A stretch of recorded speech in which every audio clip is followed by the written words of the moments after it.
নমস্কার বন্ধুরা, আমার রান্নাঘরে সবাইকে স্বাগত। আজ চলে এসেছি অসাধারণ নিরামিষ একটা রেসিপি নিয়ে, যেটা হলো কাঁচকলার কোপ্তা। চলুন তাহলে রেসিপিটা শেয়ার করা যাক। সবার প্রথমে কাঁচকলা নিয়েছি। কাঁচকলাগুলোকে দু টুকরো করে নেব। দু টুকরো করে নিয়েছি। এবারে লাগবে আলু।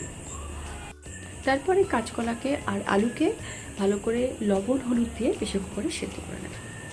সেদ্ধ করা হয়ে গেলে কাঁচকলা আর আলুকে ভালো করে হাত দিয়ে মাখতে হবে, খোসা ছাড়িয়ে। কাঁচকলাকে ভালো করে খোসা ছাড়িয়ে নিয়েছি। এবার এর মধ্যে কিছু উপকরণ আমি এর সঙ্গে মেশাবো, যেমন হচ্ছে ছানাটাকে আমি ঘরের কাঠিয়ে নিয়েছি, তোমরা দোকান থেকে কিনেও করতে পারো। ছানা, কাঁচকলা, আলু, তারপরে লবণ, হলুদ, কাঁচা লঙ্কা, একটু ধনে গুঁড়ো, একটু জিরে গুঁড়ো দিয়েছিলাম, কাঁচা লঙ্কা, স্বাদ মতো চিনি। সমস্ত উপকরণকে ভালো করে হাত দিয়ে মাখতে হবে। আমি এতে সামান্য কর্নফ্লাওয়ারও অ্যাড করেছিলাম, যাতে কড়াইয়ে লেগে না যায়। সমস্ত উপকরণ যখন মাখা হয়ে যাবে, এবারে ডুবো তেলে, মানে সাদা তেলে এটাকে ভাজতে হবে। যেরকম বড়া তৈরি হয় সেরকমই তৈরি করতে হবে। আমি এটাকে কিছুক্ষণ রেখে দিয়েছিলাম, তো তোমাদের হাতে যদি সময় কম থাকে তো সঙ্গে সঙ্গে করতে পারো। বড়াগুলোকে ভালো করে ভেজে ওই তেলেই ডুমো করে কেটে রাখা আলু আমি ভেজে নিয়েছি। সমস্ত আলুকে লাল লাল করে ভেজে তুলে রেখেছি। এবারে ওই তেলের মধ্যে ফোড়নে দিয়েছি জিরে, তেজপাতা, শুকনো লঙ্কা আর গরম মশলা। এবারে একটা আলাদা করে পেস্ট বানিয়েছিলাম, সেটা টমেটো, কাঁচা লঙ্কা আর একটু আদা। এবারে ফোড়নের মধ্যে ওটা আমি দিয়ে দেবো।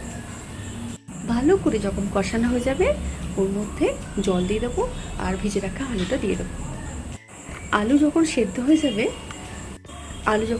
যাবে, ভেজে রাখা বড়াগুলোকে ওর মধ্যে দিয়ে দেবো। দিয়ে দেওয়ার পরে ঘি দিয়ে নামিয়ে গরম গরম পরিবেশন করুন। এবারে গরম ভাতের সঙ্গে পরিবেশন করুন। রুটি বা পরোটা বা গরম ভাতের সঙ্গে অপূর্ব লাগবে। একবার করে দেখো, নিরামিষ দিনে গরম ভাতের সঙ্গে অপূর্ব লাগবে।